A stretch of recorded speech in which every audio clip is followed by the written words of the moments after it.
का जो टॉपिक है वो है टर्म्स के बारे में। छोटा सा कंसेप्ट है, बहुत सारे ऐसे टर्म्स आते हैं। पोर्ट क्या है, फ्लैग क्या है, फायरवॉल क्या है, आईडीएस क्या है और आईपीएस क्या है। ये 5 कंसेप्ट जो है आज हमको जानना है। तो पोर्ट क्या है, वो वाला बंदर वाला पोर्ट नहीं, ये नेटवर्किंग फील्ड का ये है कि end point of communication to handle many incoming and outgoing data. Transfer भी कर सकते हो। इन शॉर्ट कहने का मतलब ये है कि जब भी आप कोई इंटरनेट पे एक कंप्यूटर से दूसरे कंप्यूटर में जब कम्युनिकेशन होता है, इंटरनेट क्या है, 2 कंप्यूटर के बीच में बातचीत का दौर, वो इंटरनेट होता है। कि कंप्यूटर अगर आप एक लोकेशन से दूसरे लोकेशन में अगर कंप्यूटर बातचीत करता है तो वो जिस मीडियम से बात करता है उसको इंटरनेट बोलते हैं। तो ये जो कम्युनिकेशन का जो करने का काम है ना, वो अगर एक कंप्यूटर ने दूसरे कंप्यूटर को भेजा, और भेजने का जो रास्ता है और कंप्यूटर का रिसीविंग करने का जो रास्ता है, बीच में तो जो इन्फॉर्मेशन होगी हम उसको डेटा या पैकेट जो भी बोलना अभी के लिए बोल सकते हैं। लेकिन जो डेटा सेंड और रिसीव करने का जो एंड पॉइंट है, जहां से सेंड होता है और जहां से रिसीव होता है, उसको पोर्ट बोलते हैं। अब ये पोर्ट फिजिकल भी होते हैं, यानी कि आप वो टच भी कर सकते हो, और वर्चुअल भी होते हैं जिसको आप टच नहीं कर सकते। ठीक है ना। वर्चुअली 65,536 पोर्ट्स हैं, और फिजिकली तो आप यूएसबी पोर्ट देख लो, जैसे 3 पोर्ट्स अवेलेबल हैं, कीबोर्ड के लिए, माउस के लिए, कोई भी पेन ड्राइव के लिए। ठीक है ना। तो वो पोर्ट्स अलग अलग होते हैं। अब ये जो पोर्ट हैं वर्चुअली ज़्यादातर यूज़ होते हैं क्योंकि उसके अंदर 65,536 पोर्ट्स हैं। उसकी मदद से ही ये नेटवर्किंग कंसेप्ट आता है, और नेटवर्किंग के थ्रू ही हम कम्युनिकेशन कर सकते हैं। ये जो फिजिकल होते हैं उसमें तो आप सिर्फ कीबोर्ड माउस अटैच करना और ये सब डेटा ट्रांसफ़र करना वो होता है। ठीक है ना। लेकिन ये वर्चुअली में भी डेटा को, मतलब इन शॉर्ट इंटरनेट पे आप ब्राउज़र सर्च करते हो, ब्राउज़र के ऊपर आप जो भी कोई वेबसाइट पेज सर्च करते हो, उसकी जो रिक्वेस्ट भेजी, उसका रिस्पॉन्स आया, आपकी स्क्रीन पे अवेलेबल हुआ, आप एप्लीकेशन लेयर थ्रू आपको दिखा, यूज़र इंटरफेस हुआ, ये सब वर्चुअली पोर्ट्स के थ्रू ही हो सकता है। विदाउट पोर्ट्स आप कम्युनिकेशन नहीं कर सकते। सो आप जो भी रिक्वेस्ट भेजते हो, आप डेटा ट्रांसफ़र का हर एक लेवल होता है, प्रोटोकॉल होता है, उस प्रोटोकॉल के को ही फॉलो करना पड़ता है। जैसे कि कोई वेबसाइट बनती है तो वेबसाइट HTTP पे बनती है। ठीक है ना। जब अपलोड होती है, अब उसके ऊपर सिक्योरिटी लेयर चलाना हो तो HTTPS आता है। ठीक है ना। तो SSL सर्टिफिकेट आता है, तो वो प्रोटोकॉल, वो लेयर, वो रास्ता अलग हो गया। ठीक है ना। तो राइट साइड आप देखो, ये जो पोर्ट के जो आप नंबर देख रहे हो ना, वो नंबरिंग है वर्चुअली पोर्ट के, जहां पे हर एक पोर्ट के अलग अलग यूनिक मतलब रास्ते हैं और यूनिक काम है। FTP कंट्रोल, अगर आपको कोई फाइल ट्रांसफ़र करना है तो फाइल ट्रांसफ़र कौन से पोर्ट पे होता है। ठीक है ना। अगर आप कोई मेल सर्विस यूज़ कर रहे हो तो मेल सर्विस के भी पोर्ट अलग होते हैं, उसके रिगार्डिंग वो पोर्ट अलग काम करते हैं। DNS जो है वो अलग काम करता है। HTTP जहाँ पे वेबसाइट बनती है, मतलब वेबसाइट जिस लिंक से बनती है, वर्ल्ड वाइड वेब, तो HTTP पे काम करता है। वो जिस पेज से बनता है, हाइपर टेक्स्ट ट्रांसफ़र प्रोटोकॉल, वो पेज से बनता है। और आप SSL सर्टिफिकेट अगर आप उसके ऊपर लेयर मतलब अगर ले लो ताकि सिक्योरिटी के पर्पस के लिए, इंक्रिप्शन के लिए, तो वो जो कंसेप्ट है वो पोर्ट अलग करता है, वो 443 होता है। तो ये मेनली आपको ये याद रखना है कि पोर्ट जो होते हैं वो एंड पॉइंट कम्युनिकेशन है, और वर्चुअली पोर्ट ज़्यादातर यूज़ होते हैं। आप पेन ड्राइव, हार्ड डिस्क जो यूज़ करते हो, तो आप मान लो कि कोई कीबोर्ड आप कोई CPU में आपने अटैच किया USB थ्रू, तो कीबोर्ड पे आप जो भी टाइप करोगे तो वो as a input CPU through जाएगा और आपके मॉनिटर पे डिस्प्ले होगा। तो पोर्ट का काम ही है रिसीविंग और सेंड करना, राइट। सो ये वर्चुअली पोर्ट नंबर है जो मेनली आप स्क्रीन पे देख रहे हो ना, वो ज़्यादातर आप यूज़ कर लो तो अच्छा है, मतलब रिमेंबर कर लो तो अच्छा है। अगर कोई भी जगह आपको कोई पूछे तो कोई SMTP कौन से पोर्ट पे रन करता है, तो आप बता सकते हो 25 पे। HTTPS कौन से पोर्ट पे रन करता है, तो आप बता सकते हो 443 नंबर के पोर्ट पे। तो ज़रूरी नहीं कि 65,536 पोर्ट्स ही जो वर्क करते हो, बहुत सारे ऐसे हैं जो कभी कभी खाली भी रहते हैं और उसके मदद से एक्सप्लोर भी हो सकता है। सो ये पोर्ट का कंसेप्ट था। अब आता है फ्लैग का कंसेप्ट। अब फ्लैग क्या है? प्रोवाइड्स यूजफुल सर्विस या फिर useful information in the process.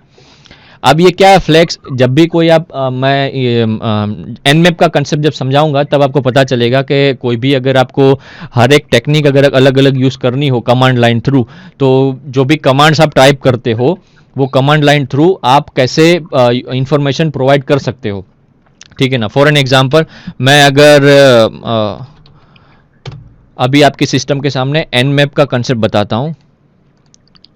या फिर काली ऑपरेटिंग सिस्टम जो लिनक्स के अंदर है, मैं वो नॉर्मल कंसेप्ट बताता हूँ कि फ्लैग किसको बोलते हैं, ताकि आपको छोटा सा कंसेप्ट समझ में आ जाए। ये अब ओपन हो चुका है, मैं अब पासवर्ड टाइप करता हूँ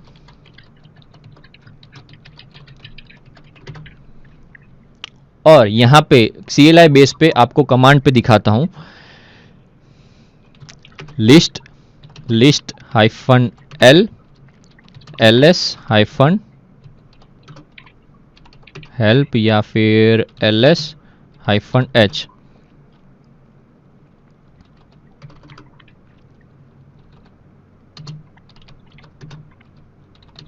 हाइफन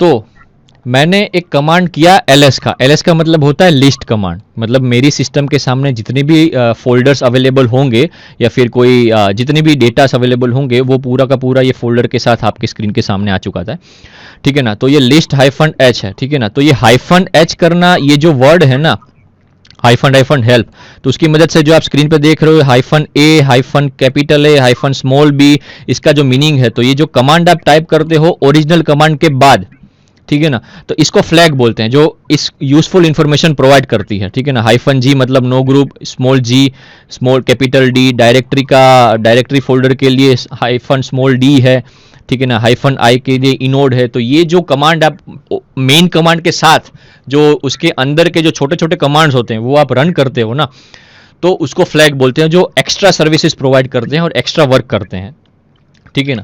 तो ये था फ्लैग के बारे में, ठीक है ना। अब आता है फायरवॉल। फायरवॉल एक ऐसा कंसेप्ट है जो एक सिक्योरिटी वॉल कर सकते हैं, जिसको सिक्योरिटी वॉल बोल सकते हैं, कि आपकी सिस्टम जब भी कोई इंटरनेट यूज करता है, इंटरनेट आप यूज करोगे तो पब्लिक नेटवर्क में जाएगा। जब आप बैठे बैठे अगर आप इंटरनेट यूज कर रहे हो तो आप पूरे दुनिया में कहीं भी आप कुछ ना कुछ एक्सेस करते हो। तो आपकी सिस्टम जब इंटरनेट यूज करती है, और जब ये सिस्टम जब नेटवर्किंग कंसेप्ट अगर आपने समझाओ तो पता चल सकता है कि सिस्टम जब नेटवर्क पैकेज सेंड करती है आपकी जो रिक्वायरमेंट फुलफिल करने के लिए, तो जब ये पब्लिक नेटवर्क में जाती है तो पब्लिक नेटवर्क हमेशा इनसिक्योर रहता है, कभी भी वो सिक्योर होता नहीं, क्योंकि पब्लिक नेटवर्क में सब कुछ हो सकता है, ठीक है ना। तो फायरवॉल एक ऐसी चीज है जो अनरिलायबल, मतलब जो रिसीव आपने कोई सेंड किया है पैकेट और वो पैकेट रिलायबल नहीं है, या फिर आउटसाइड नेटवर्क के अंदर जो ट्रैफिक का जो मॉनिटरिंग करने का काम है वो फायरवॉल करती है, कि भाई आपने रिक्वेस्ट भेजी और अनवांटेड जो ट्रैफिक आता है अगर उसको प्रोटेक्ट करना हो आपके सिस्टम को हार्म ना पहुंचाने के लिए, तो फायरवॉल एक ऐसी चीज है जो प्रिवेंट करता है। जैसे डिफेंडर है, जैसे एंटीवायरस है, तो यही फायरवॉल ऐसा काम है, वो एक दीवार की तरह है, अनवांटेड ट्रैफिक जो है उसको आपकी सिस्टम पे आने से रोकता है, और आपकी सिस्टम पे जब कोई ट्रैफिक जाता है तो फायरवॉल थ्रू जाता है ऑथोराइज होने के बाद, ठीक है। सो आप इमेज पे देख सकते हो, ये फायरवॉल की इमेज है। आपका एक प्राइवेट नेटवर्क है, आपका खुद का नेटवर्क है, जब वो पब्लिकली एक्सेस करता है इंटरनेट पे, तो आपका जो ट्रैफिक है पोर्ट थ्रू अलाउड ट्रैफिक जब वो जाएगा, और जब ये आपकी रिस्पॉन्स आएगा तो फायरवॉल थ्रू ही आएगा। अगर कोई अनवांटेड ट्रैफिक आता है, जो प्रोसीजर सिक्योरिटी प्रोटोकॉल्स जो है अगर वो फॉलो नहीं होता है और कहीं ना कहीं डिटेक्ट होता है, तो फायरवॉल वहां पे उस अनवांटेड ट्रैफिक को रोक देती है और आपकी सिस्टम को हार्म होने से बचाती है, ठीक है। अब आईडीएस क्या है? आईडीएस का फुल नेम है इंट्रूजन डिटेक्शन सिस्टम।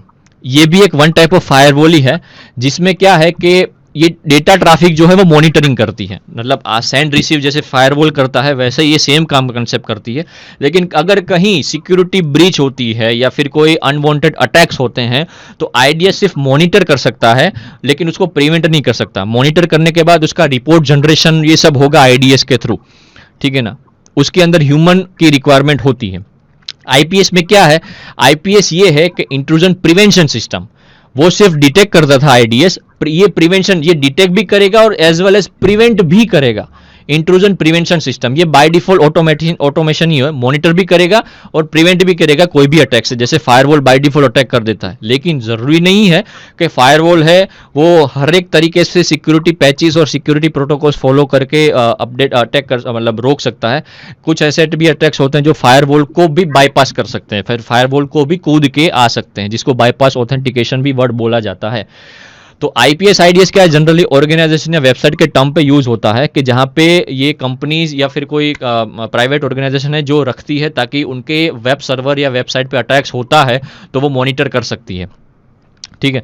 सो उसका बेसिकली कंसेप्ट जो है हनी आईडीएस आईपीएस का आप देख लो, IDS for detecting and monitoring intrusions and won't take action on its own, कभी भी खुद से एक्शन नहीं लेगी। And IDS needs help from human being और automated system to interpret the result and decide whether to take action और not. मतलब human की रिक्वायरमेंट है कि मुझे एक्शन लेना है या नहीं लेना है। रिपोर्ट बता देगा कि भाई साहब देखो अटैक हो रहा है, इट्स एन ऑर्डर, सर आप मुझे ऑर्डर दो, मुझे टारगेट इज लॉक्ड, बस उतना ही। अगर जब तक ऑर्डर नहीं देते तब तक ये आईडीएस कुछ काम नहीं करता। जैसे सोल्जर जो होते हैं वैसे उनके जो कैप्टन होते हैं जब तक वो ऑर्डर नहीं देते तब तक वो टारगेट सिस्टम को अटैक नहीं करते। आईपीएस क्या है, कैन डिसाइड वेदर एक्सेप्ट और रिजेक्ट, उसको एक्सेप्ट करना है या रिजेक्ट करना है, वो ऐसा मतलब ये भर्ती जैसा काम है कि भाई पैकेट्स आए तो उसको रिजेक्ट कर देना है, भाई तू नहीं चलेगा, ठीक है ना। ये नॉर्मल वे में समझा रहा हूं, वहां पे वो सब ऐसा नहीं सोचते नॉर्मल वे में। IPS needs to be update to recognise the latest threats, हमेशा इसको अपडेट रहना है क्योंकि इसका एक और रिस्पॉन्सिबिलिटी है ऑटोमेशन, कि भाई किसको प्रिवेंट करना है किसको एक्सेप्ट करना है उसकी जिम्मेवारी भी है। आईडीएस की जिम्मेवारी नहीं है, उसका तो ह्यूमन पे कंट्रोल, ह्यूमन के साथ कंट्रोलेशन है। आईपीएस पे ऐसा नहीं है, सो आईपीएस को अपडेट होना जरूरी है। सो ये टर्म्स थे आईपीएस, आईडीएस, फायरवॉल, ये सब सारे